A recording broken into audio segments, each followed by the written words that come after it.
Listen and enjoy. Just relax.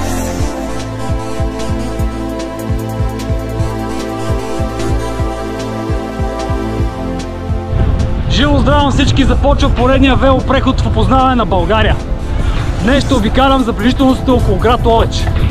Някои от тях са доста известни, други безизвестни, като Крушунските водопади, Деветашката пещера, пещера Стълбицата, Гарваница, Къкреско ханче, Ловешка крепост и още куп местности, през които ще минем днес.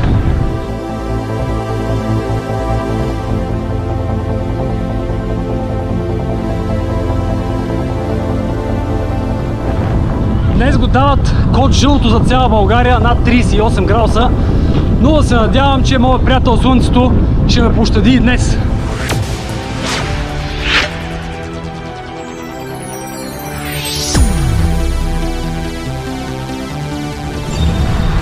Днешният преход ще е около 100 км.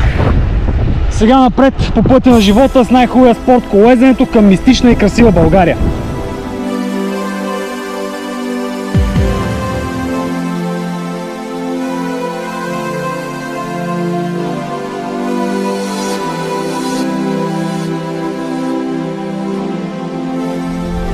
Оп, къде ли се отбих?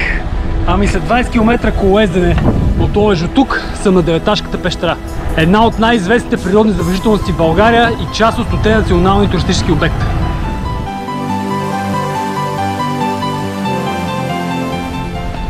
Сега минавам над река Осъм.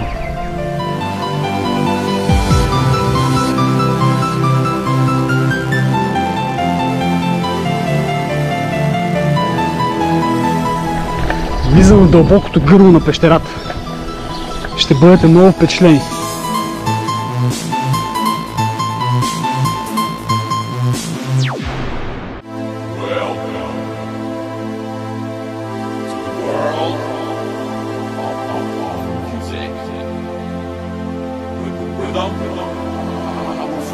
Сега да усетим атмосферата на пещерата и нейните звуци.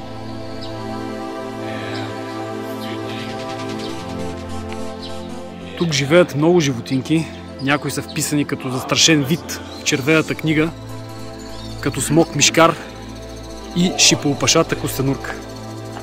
Тук също живеят и над 15 вида прилипи.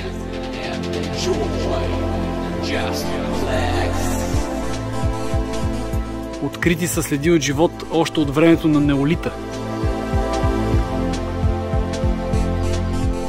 Райски слънчев лъч от небето. Сега да навлезем по-навътре в нейното гърло. Деветашката пещера много прилича на пещерата Божите очи, проходна до Луковит.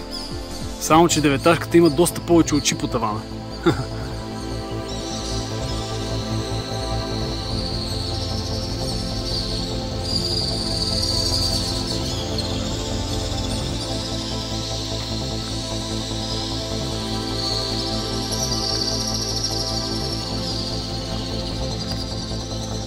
Преди години тук са се снимали два световно известни филма "Непобедимите две" и "Конан Варварина". Моста над река Осъм, по който минах одеве с колелото, е изграден специално за филма "Непобедимите две" и е оставен като подарък за България. А в това помещение пред мен, заради постоянно студената си температура, преди 50-100 години е използван от правителството за съхранение на хранителни запаси. По-късно е използвано за съхранение на петрол. Ето виждате кръга, където са били контейнерите.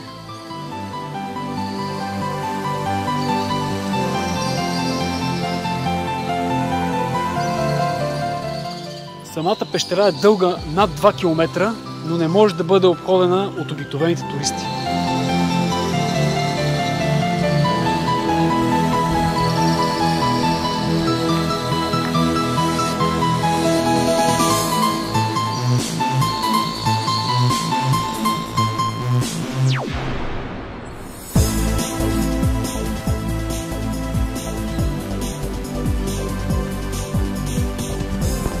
Ето ги около мен големите кладенци, в които преди време са съхранявали провизиите. А напред се продължава към дълбините на пещерата, но има много падащи камъни и страшно много прилипи. Деветашката пещера е в топ класациите в Европа по най-много прилипи в пещери.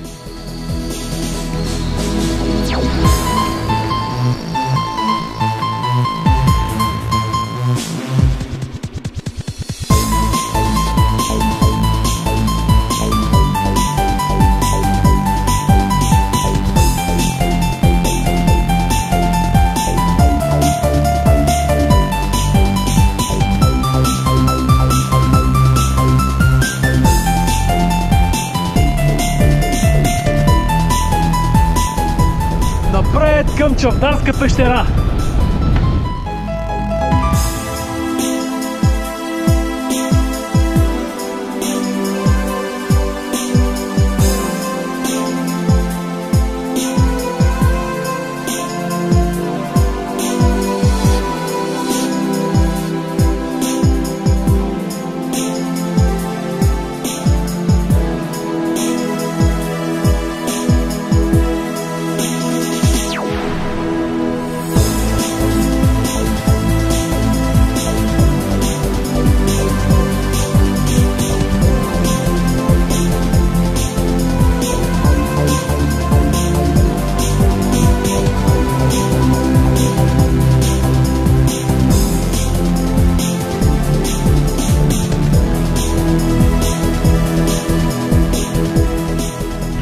След големите тополи, дясно малко асфалтово пътче.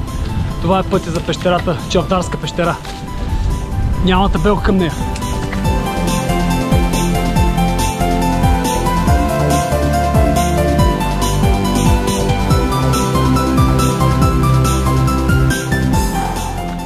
Не съм идвал тук, оказа се, че пътя към пещерата е 2 км само изкачване от разклонението.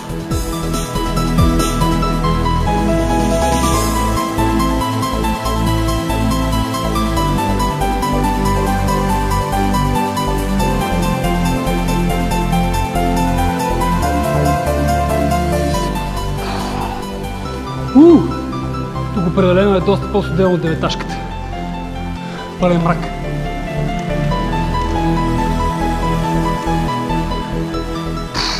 Пред мен е огромна зала. Колко деветашката. И малко мирише на мърш.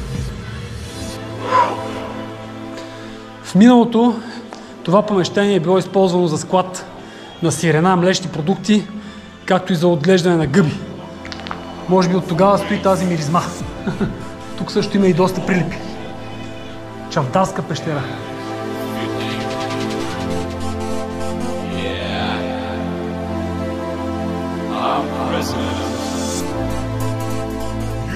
Малко да навлезем в дълбоката пещера. Студ навън е 40 градуса, тук е 10-15. Има изпарение, много е влажно.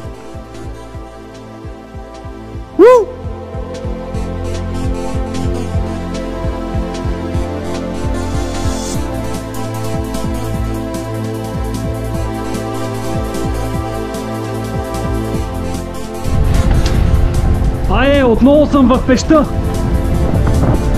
Влизайки и излизайки от пещерите, се чувствам като от хладилник в печка.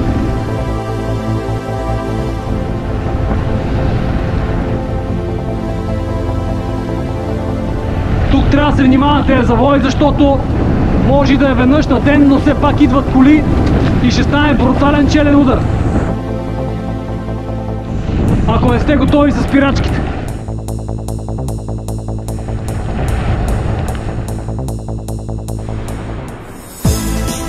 Разперваме крилата над България.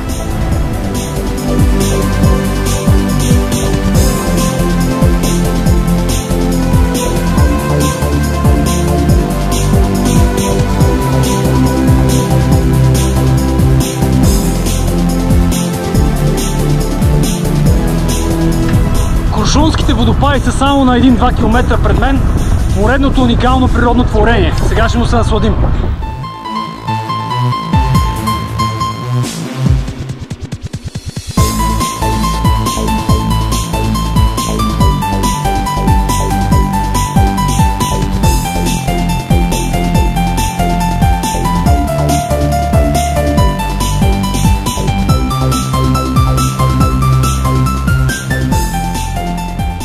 Напредвам по алеята към Крушунските водопади. Бях последно през 2014 година на обиколката на България, тогава басейн нямаше. Хода си е същия като тогава, 4 лева, на Деветашката пещера беше 3 лева. Има пътеки, през които може да се промушите и без ход.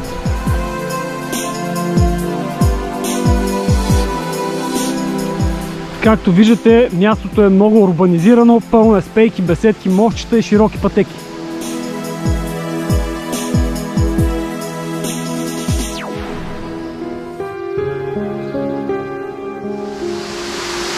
Заради варовика водата изглежда, че синее, че е синя.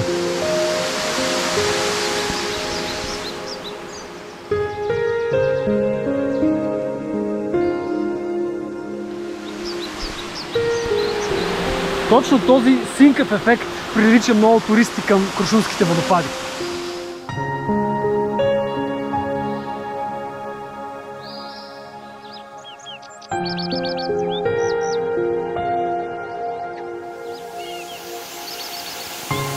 Ето я част от поредицата каскадни водопади.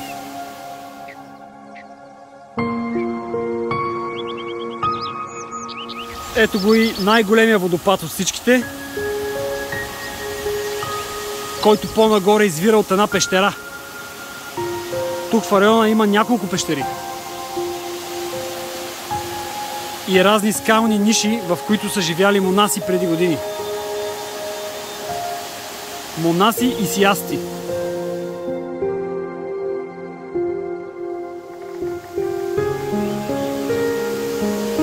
Красиво и свежо място.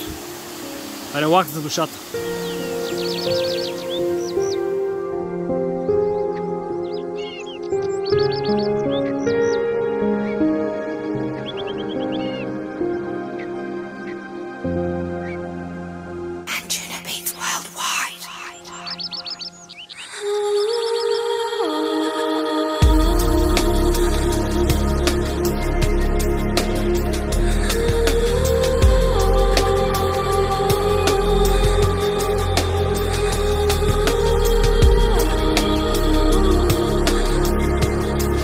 Това е величие.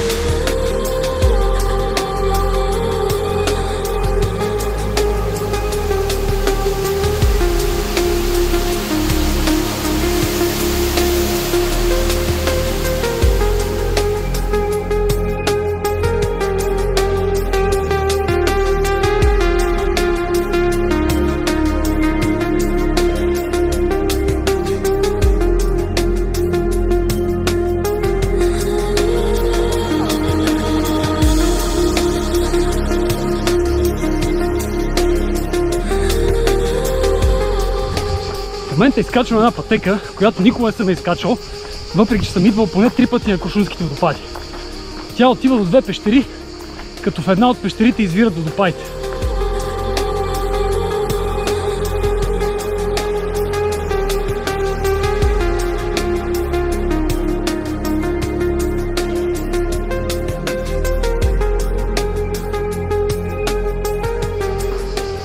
Тук варовиковите скали са много рохкави. Водата постоянно ги подбива. Даже през 2015 година тук загинаха хора. Българска гражданка на 47 години и английски турист на 57. Тогава се срути скална маса и ги затрупа. Успяха да ги отроват след 2-3 дена.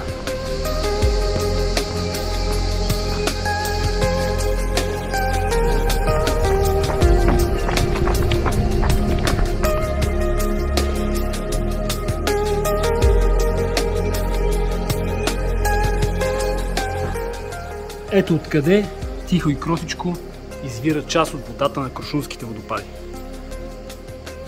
Ето от тази тъмна бездна. Кой знае какви дълги километрични тунели са навътре, към недрата на земята.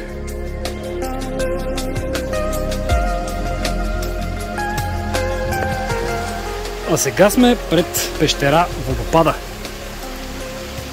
Тя се намира само няколко метра след предната Маарата, откъдето извираше малката рекичка. Това е основният извор на водопадите. Както виждате, тук водата не е синя, а по-надолу заради варовика става синя.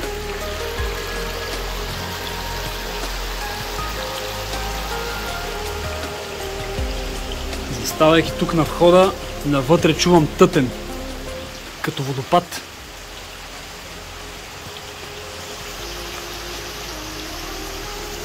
Като нищо може да пада от някъде водата по-нагоре, защото това е деветашкото плато и е доста по-високо от тук.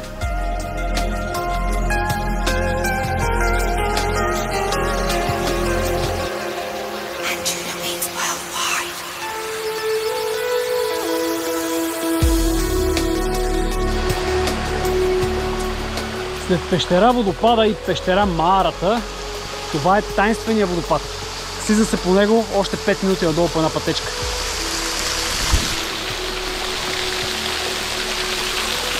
Едно, две, три! То горещ ден не е лошо да се охладим.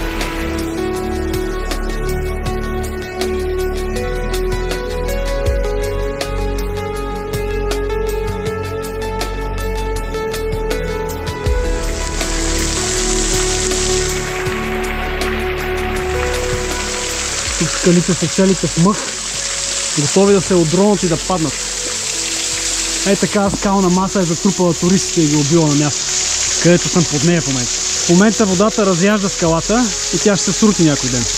Чрез моите вибрации на стъпки и говор също мога да падне, така че ще измушвам.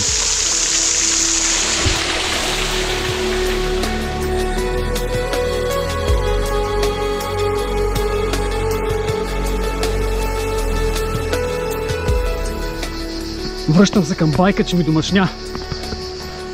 Отивам да го язда на бързи обороти към следващата пещера. Изключително ефектна и рядко посещавана. С малко ще ви кажа коя е.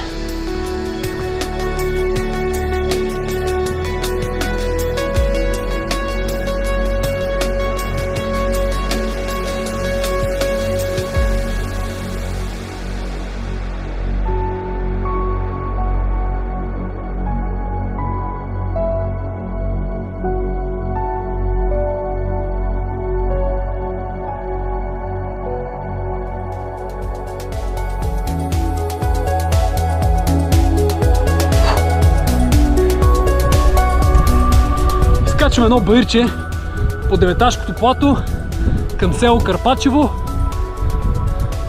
където ще посетя пещера Стълбицата. 41 градуса на слънце и продължава да се качва.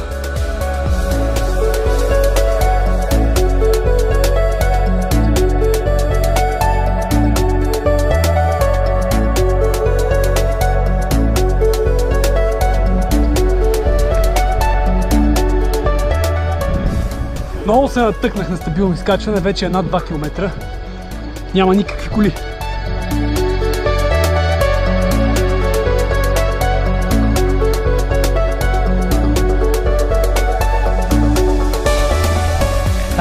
Карпачево. Баира доста ме изпоти и изцеди. Огладнях. Над 5 часа как не съм ял. Над 50 км съм минал, от които 4-5 км пеша. На върха на деветашкото плато съм, където е дълбочинната пещера Стълбицата.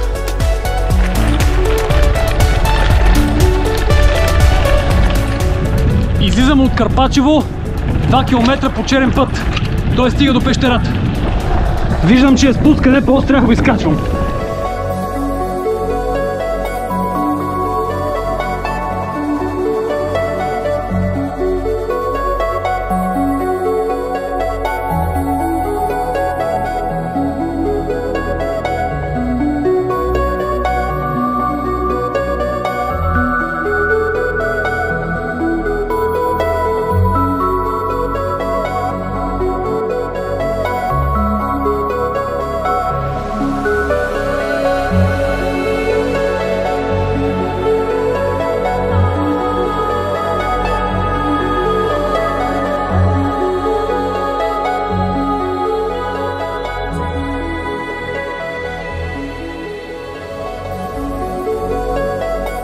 Време е да се спуснем в бездната.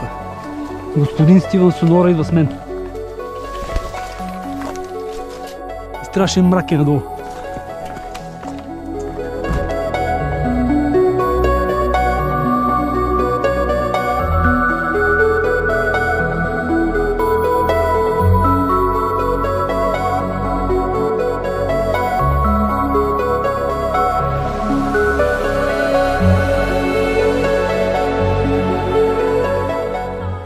слезем да разучим установката.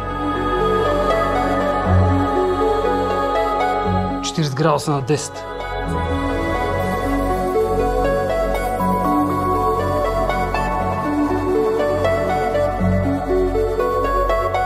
От тук надолу не виждам нищо.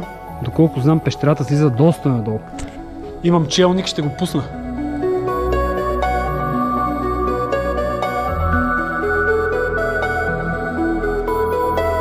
Да продължим малко по-напред в бездната. Трябва да излизам, че захладня. Гърба ми е мокър, потен и съм като в хладилник. Вече 20 минути съм тук. Интересно скално образование е и там. От тавана капе вода.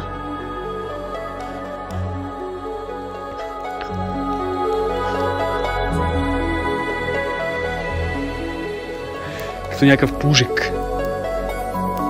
Като гигантска медуза. Ето вижте къде капе водата и с годините го образува.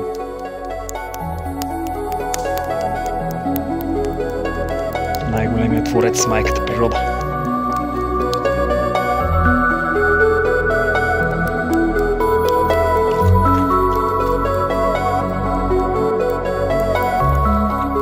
Стълбата вече е в далечината. Чувствам се като в някакъв кораб и оттам е входа.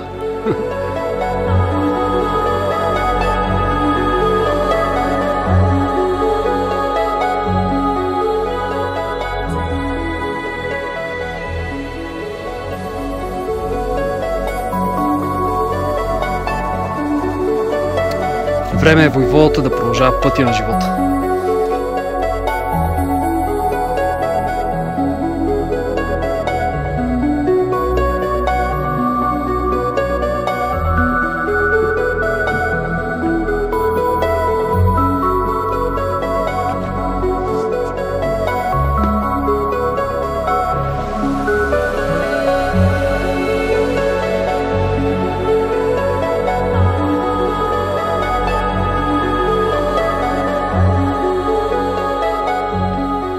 Бърз обяд на входа на пещерата. Тук е средна температурата, нито много топло, нито много студено. Боба вече го опатках. Сега е ред на банана с шоколад. Ето го шоколадчето. Ето го хлебчето. Хляб с орехи и всякакви семена е това. Орехите се виждат. Хапвам и продължавам към пещера Голяма гарваница. Тя също е дълбочина като тази. Айде обратно към селото. Тук в района има още две пещери, но не мога да обръща внимание на всичките. Тук по Деветашкото плато са десетки.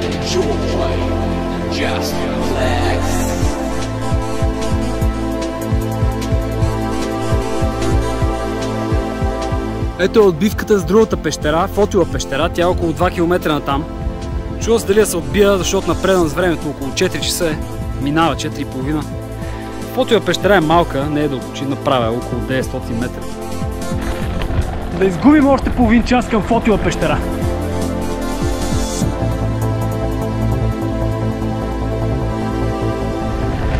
Всъщност времето в опознаване на родината никога не е изгубено. Просто имам забележителност и днес с по-голям приоритет за посещаване. И ако отделям време за всичко дребно, няма да мога да посетя всичко голямо.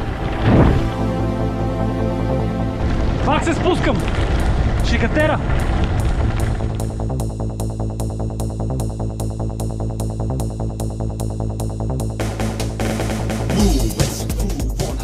Минах през няколко ниви, стигам до поредната табелка за пещера, обаче вижте какво е пред мен. Явно никой не идва тук и е джунглясал. Ще пробвам малко да избутам напред, да видим докъде ще стигна.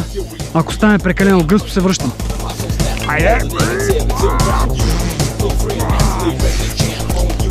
Напълни с устата в прахоляк.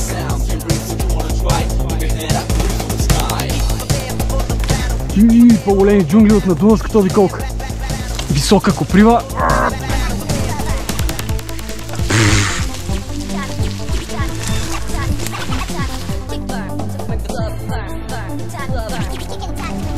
Целя се изпарих на коприви.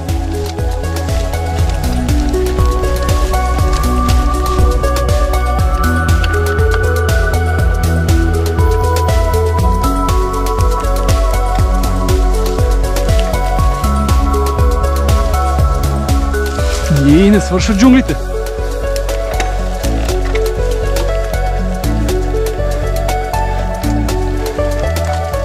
Поне за сега мога да карам по пътеката. Не съм бутал. Тук се поправи малко. Продължаваме.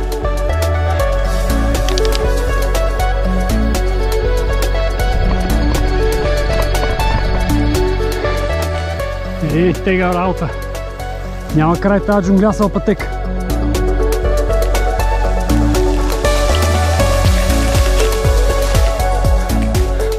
За тази дупка се борих 2 км с джунглите. Я да видим какво представлява. Тук е хубаво да се оглеждаме и за змии.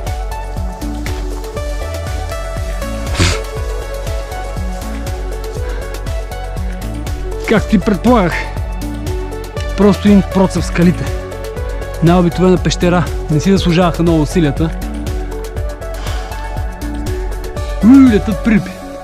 Подплашил съм го, лети наляво надясно. Тук е техния свят. Няма да го развалям. Иначе самата пещера е около 700 метра навътре.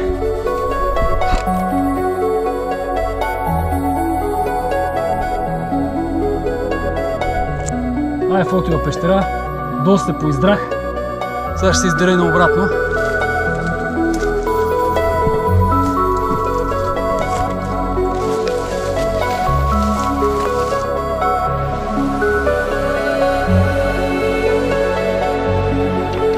Обратно през треволяците и капиняците има и тръни, така будат, че се едното е охапало животно. После боли половин час. Тук всичко жили, хапе, дере. Дивата природа.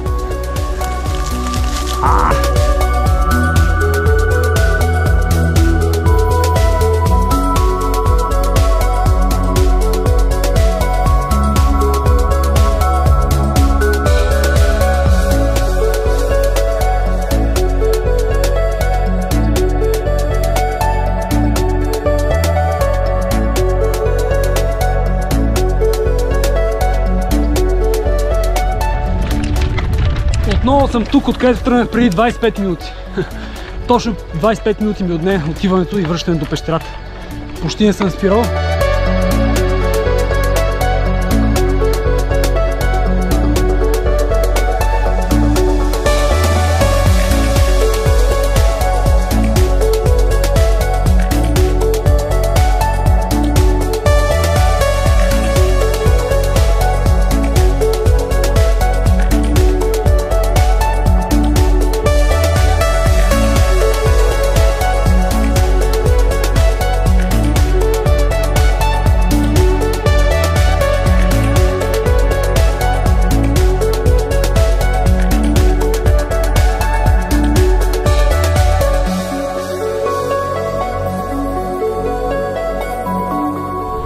Поредният ден свобода на 2 колела.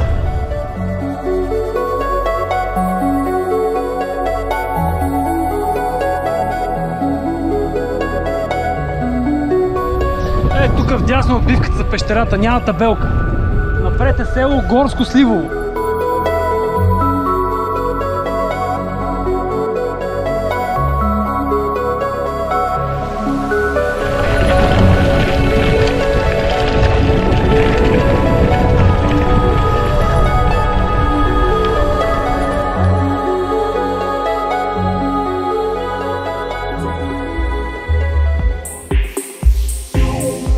Да се спуснем през внушителния вход на пещера Голяма Гарваница.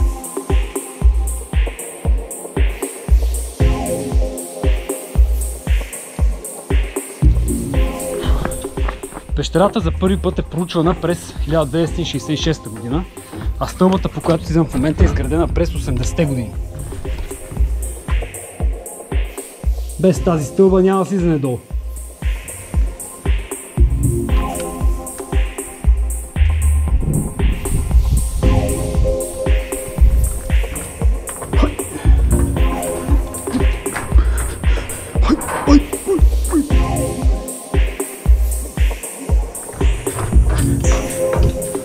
Тук едно стъпало е поддало, изкривило се, откъртило се леко.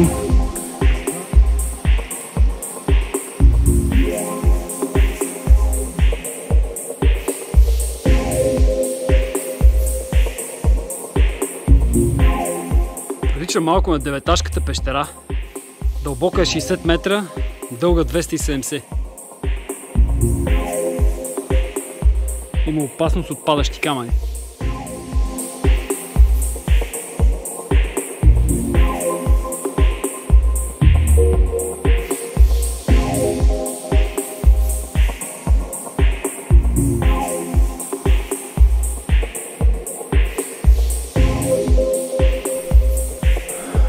В гърлото съм. Днес учих идеален ден да обикалям, когато навън е 40 градуса, аз през половин час съм в пещерите и се охлаждам. Трябва да пусна челник.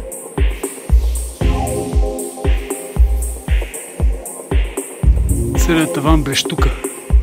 Има някаква слюда. Тук има туба с вода. Както си ходя по камъни, така изведнъж стъпвам на мека глина.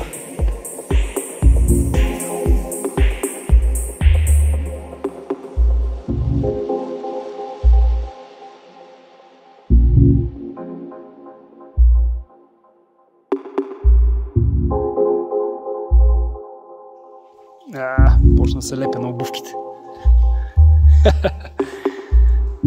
Натежах набързо.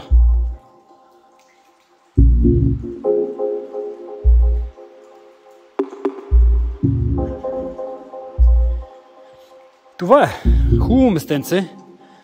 Излизам, че навътре става страшен тиняк. А и то няма кой знае колко навътре още.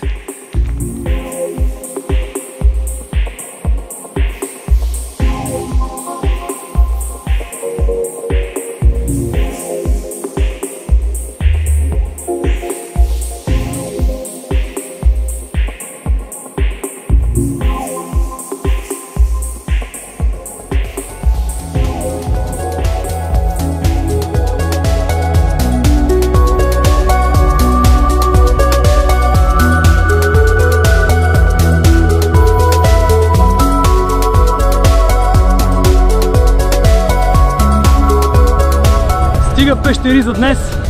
Отивам към село Къкрина, където е заловен един от най-великите българи – Васил Иванов Кунчев, известен като Васил Левски.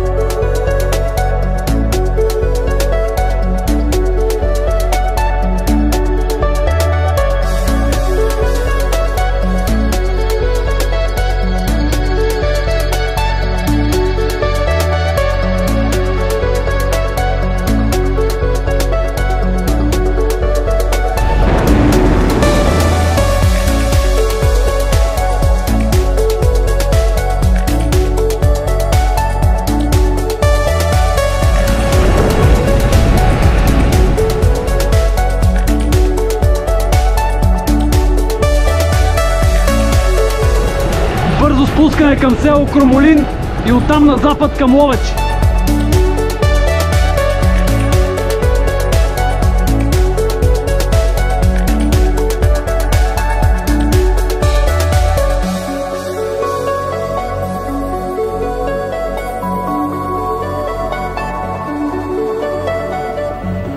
Супер ефектно! Далечината е като отвесна стена, но реално наклона е малък, около 5-6%. Това е илюзия, че е много стръмно.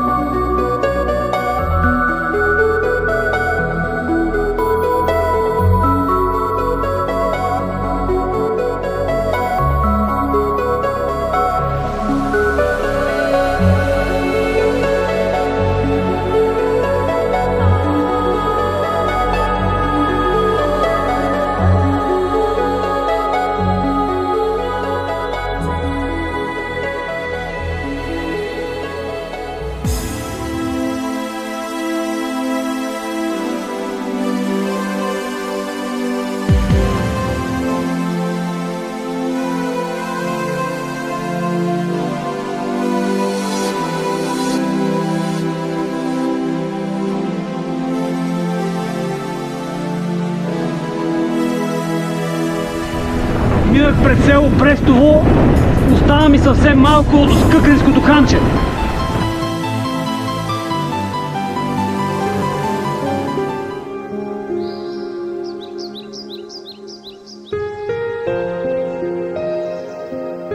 Ето ни пред Къкренското ханче. Над 20 години чакам да стъпа на това място. Още от училище, когато ни разказваха историите. В момента Къкренското ханче е затворено, но още по-добре. Така на спокойствие ще усета духът на Васил Левски и последните стъпки, по които е минал.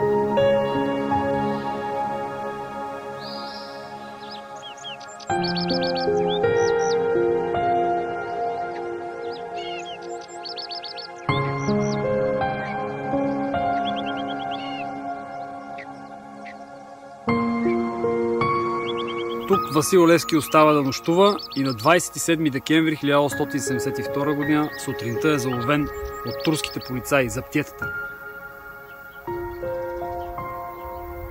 С него също са заловени и Никола Цвятков и Христо Цонев, латинеца. След обесването на Левски те са освободени. Къкренското ханче замира, изоставено е, по-късно опожарено, но след години в Ловеч се организира комитет за възстановяването на това историческо място и на 11 май то е възстановено и открито официално. 1931 година.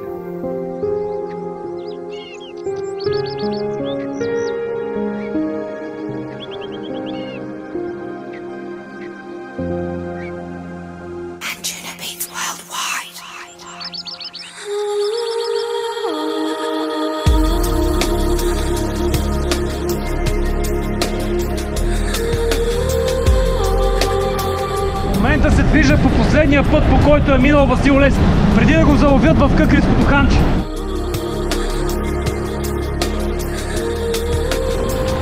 Малко по-напред е местността Пази мост. Мост, където Васил Левски и Никола Цвятков са имали случайна среща с заптиетата, турските полицаи, по пътя си към Къкренското ханче.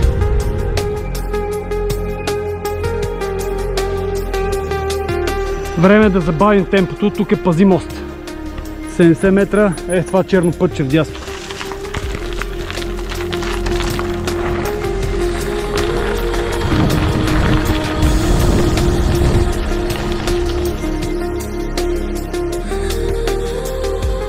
Тук зад храстите виждате останките от Пази мост.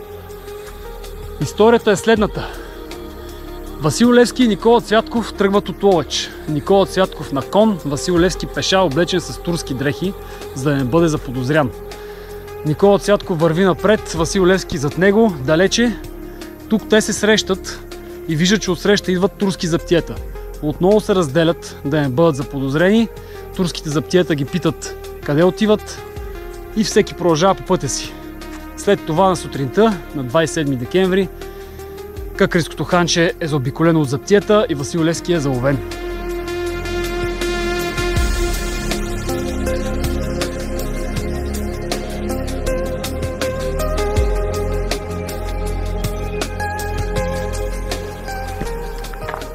По такива пътища са кръстосвали майка България, нашите брати българи в миналото.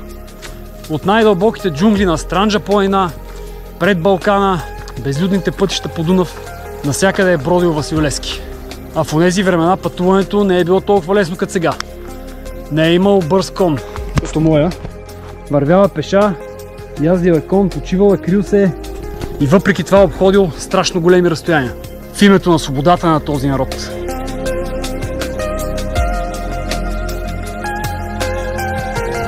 Продължавам към Ловеч, където ще се изкача до Ловешката крепост за финал на прехода.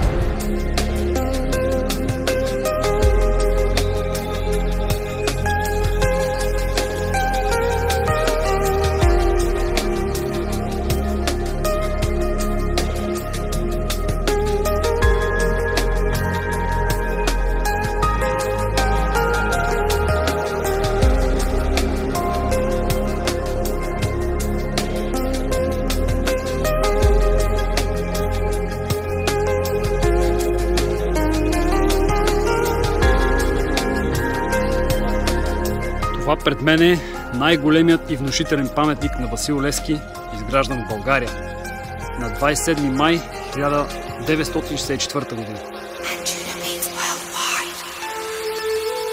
Височината му е 14 метра и бди над Ловеч, където са били последните стъпки от живота му.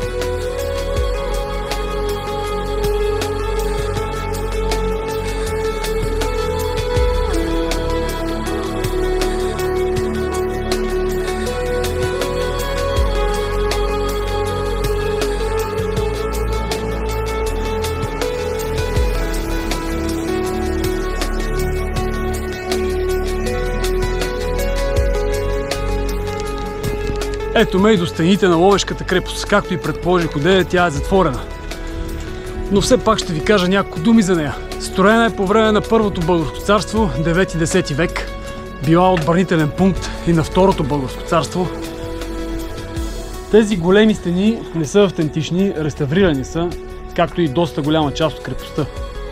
В началото на 14 век крепостта също е била и резиденция на деспот Иван Александър, избран за цар на българите през 1331 година.